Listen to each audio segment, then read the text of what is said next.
Tony Ferguson went and made 155 pounds in the window that the commission would have regulated, which only makes it that much cooler. Look, this is baffling. And there's very few times in life you get to even use that word. It is so confusing. Was this the right thing to do? Was this the wrong thing to do? And I put that in correlation to the fact that he's got to do it again in 2 weeks. This is weird. Or is this super cool? I mean, it's one of these things where you're stuck not being able to identify exactly why this happened. This speaks to an internal code about Tony. This has nothing to do about money.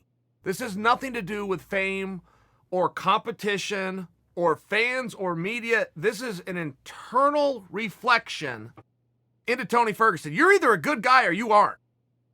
You're either a man of your word or you are not. I've talked to Tony privately a couple of times about his success in this sport. And his answer is so fast and so simple. It's not deep and complex and sophisticated. Mental toughness.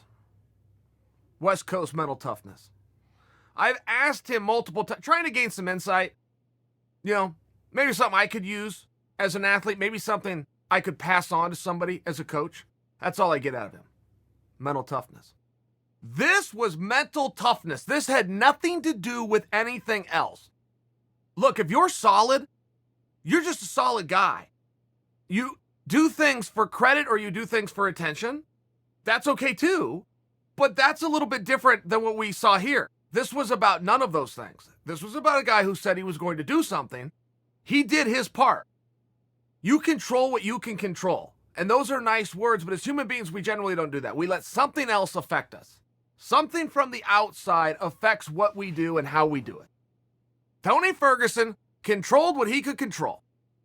Said he was going to make weight and he made weight. I met a guy one time and he was a big money guy and he gave a lot of money away. And I said, that sure is a cool thing to do. And he corrected me. He said, no. He said, a lot of people say that and I appreciate it. He said, but I actually do it for me. I actually do it selfishly. It makes me feel good. I don't actually give that money away to help someone else. It makes me feel good. Okay, that's a very interesting concept. But I tie that in because you're talking about an internal code. A guy's either solid or he's not. Tony Ferguson is solid.